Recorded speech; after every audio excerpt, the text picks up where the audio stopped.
Hello, friend. This is my show. The IEA has given me my own show. And the format, such as it is really very simple. I get a guest, somebody I know, or somebody I'd like to know better, or somebody I think you should know better.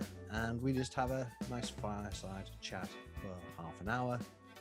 That is the premise of the program. Me, one other person, half an hour. We can promise you that. Can't promise you very much else, but we promise you that. And then YouTube algorithms will give you something very similar to watch, and then again and again until you fall asleep. And our very first guest, I'm delighted to say, is someone who lives not too very far away from me here on the South Coast, a veteran comedian, I think you could say. He was doing it in an era where you could more or less say whatever you wanted, not have any fear of being cancelled. He has an excellent show, and once the lockdown is over, he has a really quite outstanding comedy show, which I seriously urge you to go see. I think it's called The Work of the Devil. You will not see another show anything like it. I promise you that. So do go out there and see. I'm sure he'll be touring it again around Britain sometime, hopefully later this year. Simon Evans, welcome to the show. Thank you very much, Chris. How are you? I'm pretty good, thanks. We're here on the first anniversary of lockdown. Has it flown by for you? Is it you had a good year? I suppose it float. Birds fly in different patterns, don't they? There's probably one that has the kind of combination of swooping and plunging that this has felt like. I did become aware of it being the first anniversary recently. There were quite a few people tweeting about that, and I went back and checked how it had impacted me. And for me, it started essentially with the cancellation of my tour. I received that information by phone call on the way back from Scunthorpe, a classic comedy destination, obviously with the little Easter egg in the name there, and I was on my way back from Scunthorpe when I got a call from the agent saying, listen, we're going to preemptively pull the rest of the tour because we can see which way the wind is blowing, and it looks better if we decided to save the lives of your punters rather than were forced to. To the Premiership approach, yeah. Yeah, exactly. And so it was the 16th of March, yeah. And in a funny, I wouldn't say it's flown by, but it in a strange sense, it does sort of seem like yesterday. I suppose that's not that strange in the sense that not that much has happened. That's kind of the point. But on the other hand, it has been I don't know. There was a thing in a movie about independent filmmaking. I remember about 5 or 6 years ago. It might have been longer. Steve Buscemi was the star, and at the end of it, they do a thing where they record what they call wild track. I don't know how like technical or unknown this is, but essentially wild track is when they just make a recording of the environment. It's a bit that John Cage piece, where the orchestra just sit there and you become aware of the ambient sounds of the venue. And everyone had to be quiet in the movie for a minute, and it's just a silence. Everyone is just standing there looking around, making eye contact, trying not to giggle for a minute while he records the wild track. And I was really struck by it at the time, and I've kind of resorted to it as a metaphor in various periods of my life since then. And this has felt like a year of wild track. It's just been the ambient sounds of existence without anything else to break up the monotony. Yeah. And yet, in a way, that's not been an entirely unhealthy experience. Do you think so? I think it's what I imagine being in prisons like, in the days go very long and the years go very quickly. I mean, when you're not doing anything, you find this as you get older, don't you? Really? I mean, when you're young, you're doing things all the time, and you have more to remember, and so things seem to go slowly. Where when you have kids and you have this routine, everything's the same, and the days are a grind. But decades go past very quickly. I think it is true about the kids, and for my part, I mean, we have one turned 13 and one turned 16 under lockdown, and I think I see a lot more damage and trauma reflected in their eyes than I feel myself. I'm able to weather this, and I'll come out of it financially bruised, but unbowed, and that's okay. I took a job where part of the deal was I didn't have to get up in the morning and I didn't have to punch my card. But the flip side of that is you don't have the security or whatever. Well, that's part of the racket. But yeah, I feel bad for the kids. But having said that, there is always this tendency or a temptation to over dramatize that as well. Actually, I think they're kind of fine. It's not like having, being bombed out of your home in Syria or something. No, there's always there are a someone lot worse worse off that stuff, goes yeah. on around the world. They've had a very, very slight taste of how badly wrong life can go. I was watching Jordan Peterson on another podcast recently, saying, how much we take for granted about, how the orcs are kept out of the citadel, and Do you it's think been that? Do you think by and large it's been a necessary evil, or has it just all been a terrible disaster and catastrophe? Do you think? well, I've tried not to. I think in the early months, I had strong opinions about that, and I do remember, going on dog walks and talking to my mate, angrily about, how badly we'd got it wrong, how it was a complete, how we could say it was a marathon, not a sprint, but still it would be good if the British government weren't face down on the ground with their shorts around their ankles and a suspicious brown stain running down their inner thigh at this point, whatever kind of distance. But I have tried in a way to kind of not go down the route of endlessly poring over the details and seeing if things could have been done differently and might have been done wrongly. I've been suspicious of claims of following the science, because I think you always have to use 80% value judgment and 20% science is the best you can hope for, really, in any political situation that's unfolding. But they were dealing with a very, very novel and rapidly evolving situation. So I think, if I'm honest, temperamentally and sentimentally, I would have preferred to go more like a Swedish route, and take it on the chin. More people would have died, certainly. That's unquestionable. But I think in the long run, it might have been better, even so, because that is sometimes what you have to do. In the same way that probably more people died resisting the Nazis than if we had capitulated in 1941. But sometimes that's what you have to do. But I'm not saying it would have been that bad. You know what I mean? It's dying for freedom is what you're getting at. Yeah, kind of, We to do some accept people extent. die for To freedom. some extent, dying for freedom, and then also probably thinking, what is the long haul going to be like? How many people are going to die or have miserable, unevolved, unrealized potential in the next 10, 20, 30 years because of the. But even then, you just don't know. We might, it's like that old Buddhist fable, about the old guy whose son goes off and comes back with a broken arm, and everyone goes, oh no, that's bad luck. And then the next day, the army are recruiting and they can't take him because he's got a broken arm. You know what I mean? It's like sometimes these things can.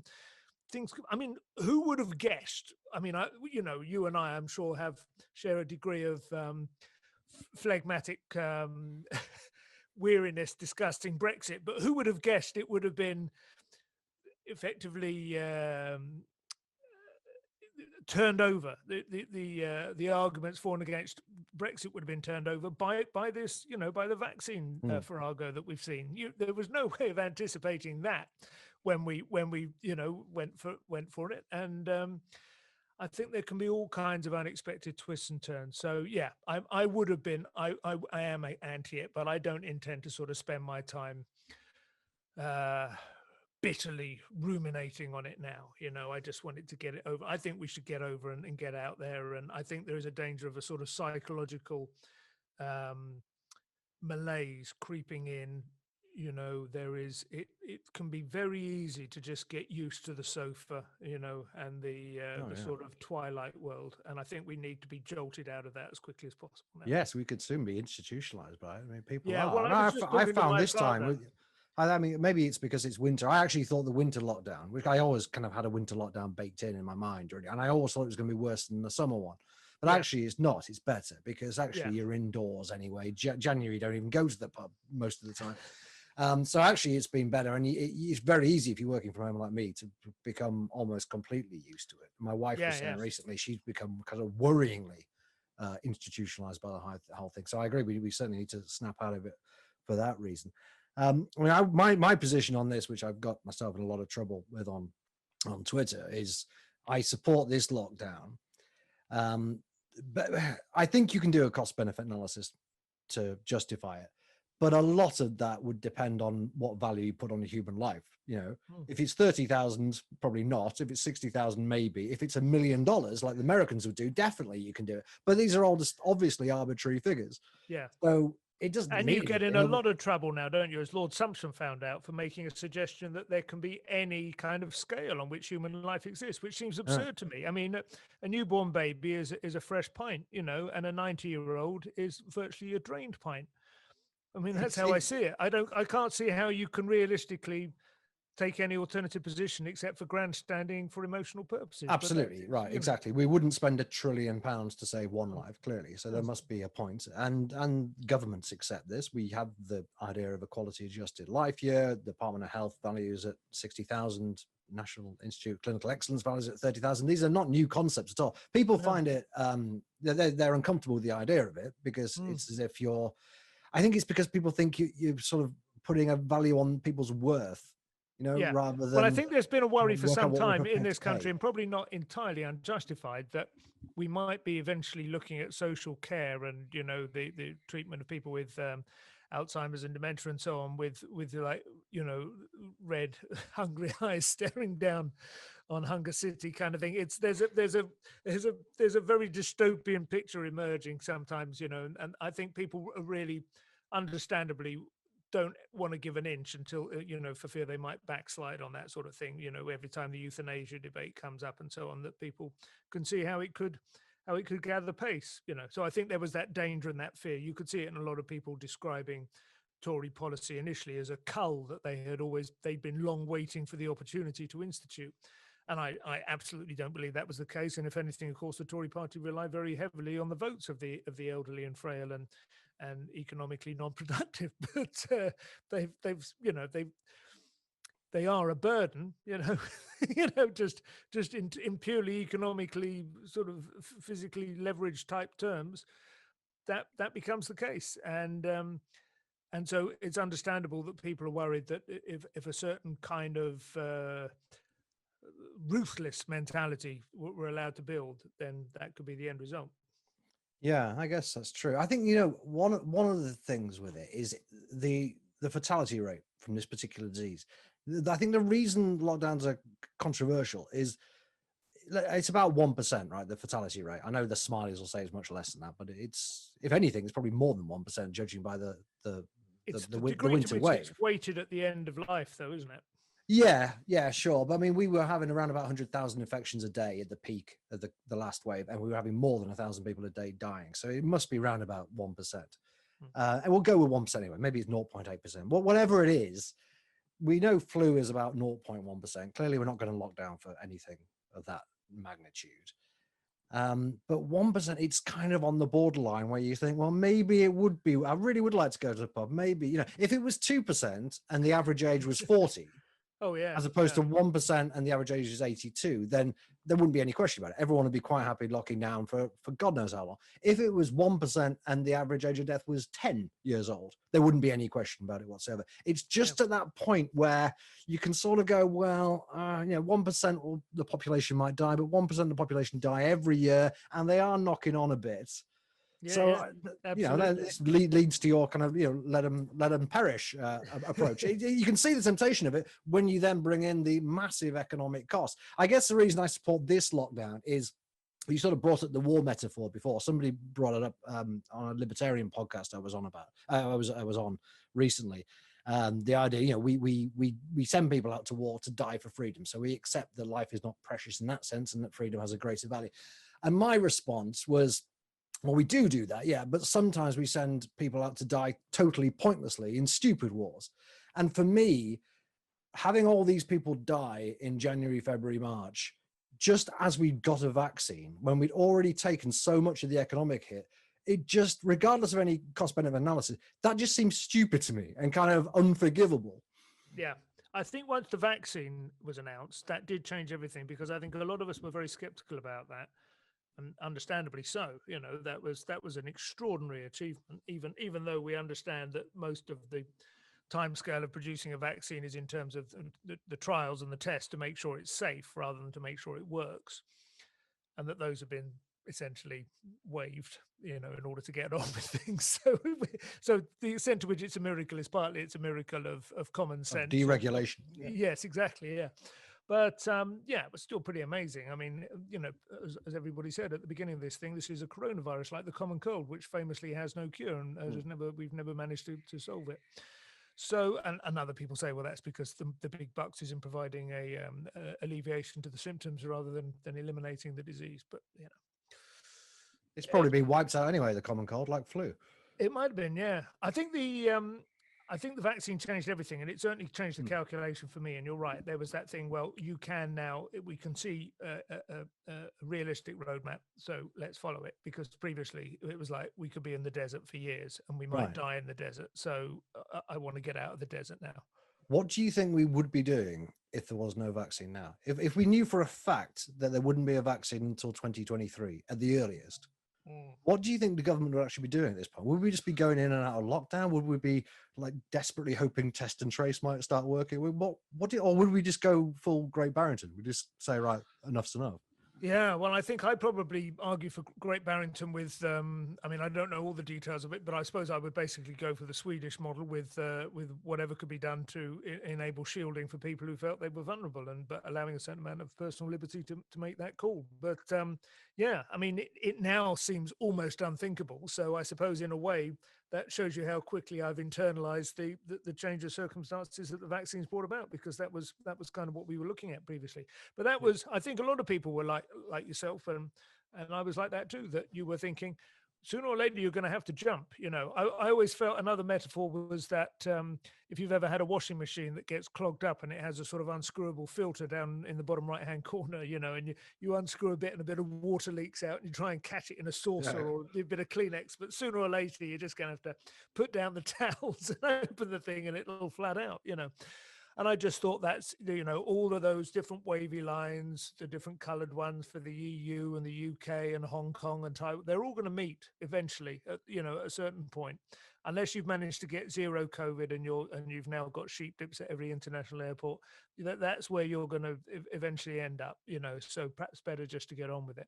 And then the vaccine does change that calculation. So I think. But my fear now, as I say, I mean, I was just talking to my dad, who, to be fair, is 90, and so he has understandable hesitation, but he's going to he'll have had his second vaccination soon. But I have this sense that he's not willing. He has like a bunch of lads he goes and sees at the pub once a month, regular lunch. And I was saying, so you'll be able to do that? And again, I'm not in a hurry, and I think it gets in there. You know what I mean? That the fear gets in. It just sort of get like a dry rot if you're not careful. And that's what I'm more worried about now for us as a species, almost. Across the planet. He's consciously fearful of getting the virus, even with and of being a vector as well. Even though he knows he's had both shots, he's still the numbers aren't watertight. Which of course nothing is watertight. And at 90 something can get you.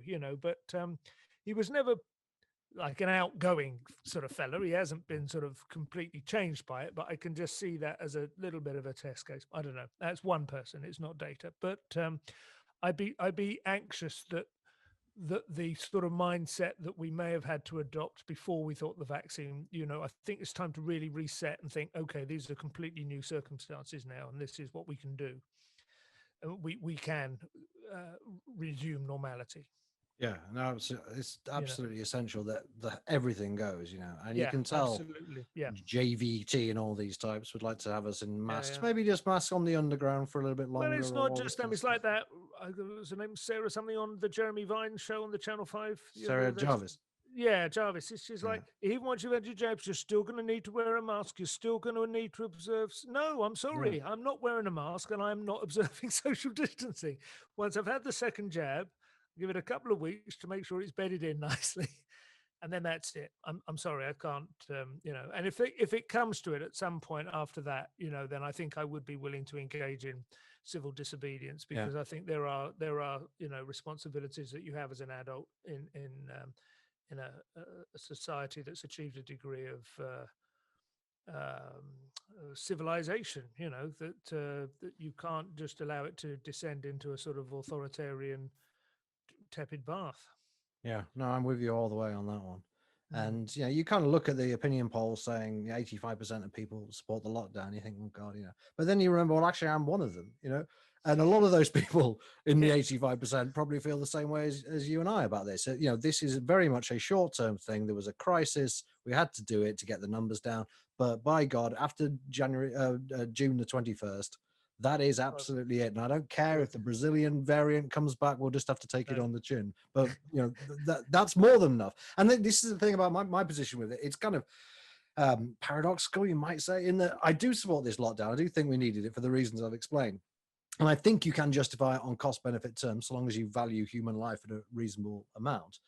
But actually, if you look back over the last year of economic carnage, social, psychological misery, I don't think you can justify the whole thing.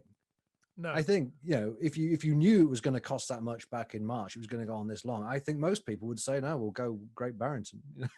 Yeah, yeah, absolutely. I think a lot of it is about, present pain, isn't it? It's a very understandable human condition. You might call it a heuristic or whatever, but you tend to underestimate what anything that's in the future. It's the same with gain. People always go, "Do you want 50 quid now or 100 quid in a fortnight's time?" A lot of people take 50 quid now. Maybe it's that they don't trust you, but that's kind of where we're at, I think.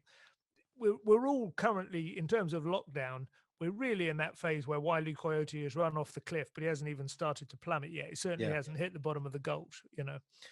We are going to hit that gulch. People are going to be out of work, possibly to never work again. I know loads of people in my life, men who lost their jobs in their 50s in various recessions under Thatcher and again under Major, who never worked again. And that's massive. I mean, to be absolutely brutal about it, well, let's take a hypothetical man. If there were a man my age whose father was in his late 80s and who died during this epidemic, he would be unhappy. He would mourn the death of his father, and he would feel that this had been a bad year with the pandemic, and he would kind of dwell on that for a few months. Or what a terrible thing, so many have lost their loved ones. 6 months, a year later, he'd be fine. He'll have adapted to that. He'll have adjusted to it. If there's a man in his 50s who has an 88-year-old father who doesn't die in the pandemic, but the man in his 50s loses his job, which he otherwise wouldn't have done, and maybe his marriage breaks up as a result, that he's not going to be over that in 6 months' time or a year or possibly ever. That's a wound. That's a kind of limb hacked off that is going to be a detrimental effect on his life. He's going to be carrying that burden possibly forever. And that's how I think about it. And a lot of people would think that, a human life is an absolute. A man in his 50s losing his job is just unfortunate, but that's not how I see it at all. No, I I see agree. it as a considerably worse fate, and that's again, never mind some kid who basically would have, got his A levels and gone to university, and then that all gets screwed up, and he never even really knows what he might have been or what his potential could have been, but somehow it never quite comes off because he just couldn't adapt to e-schooling, and he just becomes dispirited and disillusioned with the whole notion of a trajectory through education and into employment, and drifts and takes drugs and has a completely wasted life. And he might not die young. It might be a very hard thing to quantify, but it can be an extraordinarily damaging prospect to society as a whole. Enough of those people mount up, and none of that is factored in yet because it hasn't happened yet. None of Yeah. those things have happened yet. That's all down the line, and we will be unpicking it. And it's going to be like coming back from the beach and finding sand in your underwear 6 months later. Yeah. And that kind of stuff you can't even attempt to quantify in a cost benefit Yeah. analysis. When you do cost benefit analysis, you take an arbitrary figure for the length of life or a year of life. You try and adjust it for quality, but that really just means for other health issues. They don't try and adjust it for boredom or despair or anything like No. that. How much is the last year of our lives? What's the quality of that been? It hasn't been one, right? No. It's been somewhere well below one. So let's take 67 million people and adjust their quality. Let's straight away take that off the ledger. You can't really do it. That's why you've got to, I guess, go on gut instinct. And maybe when the full consequences of this are seen, there'll be some kind of law brought in to say we can never do it again. Yeah, you never know. I mean, I do think there is the possibility, certainly if there hadn't been a vaccine, I think there would have been a serious possibility that we would have woken up and thought this has been like one of those things where everyone runs away from the flood, and then word gets around that there was no flood and they all come back and never speak of it again. Those kind of, Yep. those historical kind of mad panics, that happen.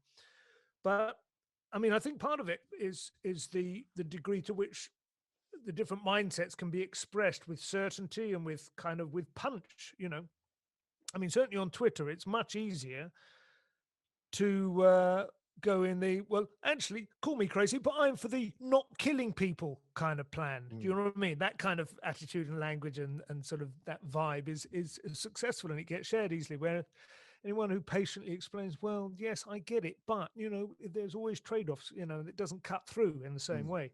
So you want to kill people, is what you're saying? Yeah, exactly. You're a psychopath, is what you're saying. We understand now.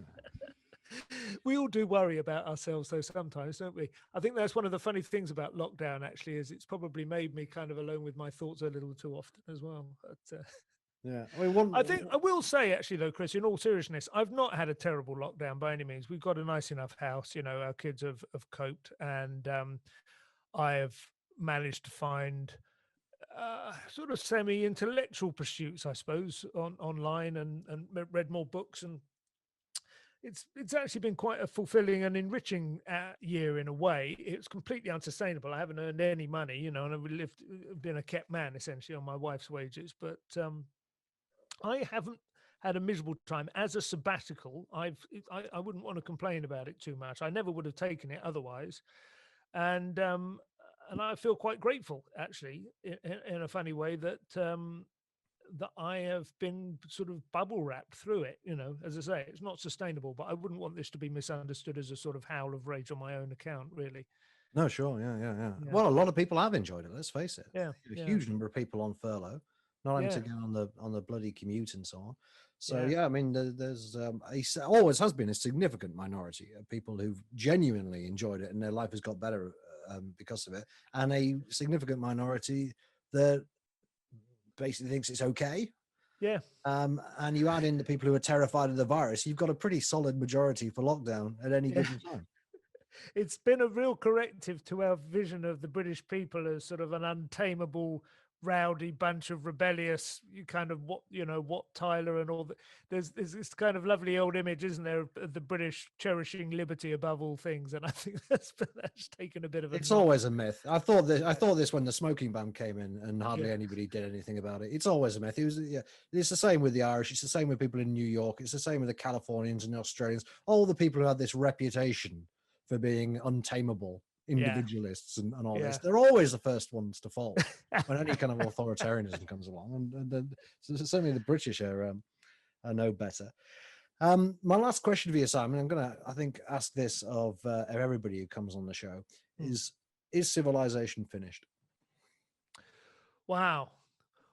Well, civilization is a interesting word, isn't it? It means different things to different people. I know Oswald Spengler, Decline of the West, used the word in a kind of derogatory means. He sort of saw it as virtually synonymous with decadence. Civilization was the sort of everything had been achieved, and now it was just you moved into the managerial phase, and then you would slip into Caesarism, which he anticipated we would do any day now. And I think probably people felt Trump was maybe the first sort of foreshadowing of, and then it all goes west. I do think that, like, perhaps the great years of sort of the vitality of the building years might seem to be behind us in the West. And it does rather look as if China's kind of modus operandi is a bit more effective at the moment.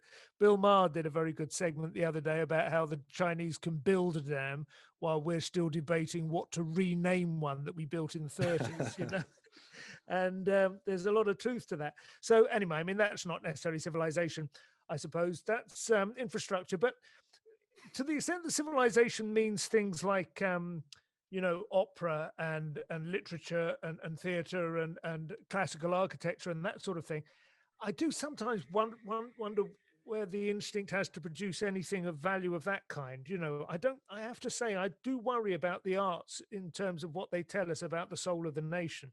There seems to be something incredibly sort of introspective critique, the what they some people refer to as the left brain kind of domination, that just like using words, or like art being purely conceptual and could probably be summed up more usefully and immediately with a 5 or 6 word phrase.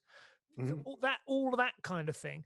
And that is, for me, quite a significant part of civilization. If you watch Kenneth Clark's series, Civilization, well, he mainly looks at what art has been produced by different epochs, roughly from sort of 1000 AD to the present day, and what it tells us about the people. That's his basis. He takes the line from Ruskin that every civilization writes its history in 3 books: the book of its words, its deeds, and its art. But it's only the book of its art that you can trust. And if that's true, I think we're in trouble. Yes, I would have to honestly say we are. Whether it's over, I don't know, but it could certainly do with probably a little bit more meat in its diet. I have to agree. That's a very good answer. Well, that's it. Our half hour is up. Thank you very much indeed, Simon Evans. Do go see his show, The Work of the Devil. It is absolutely unforgettable. I'll be back with another guest in a few weeks' time. In the meantime, thank you very much for watching. Thank you to the IEA donors for making these broadcasts possible. And goodbye.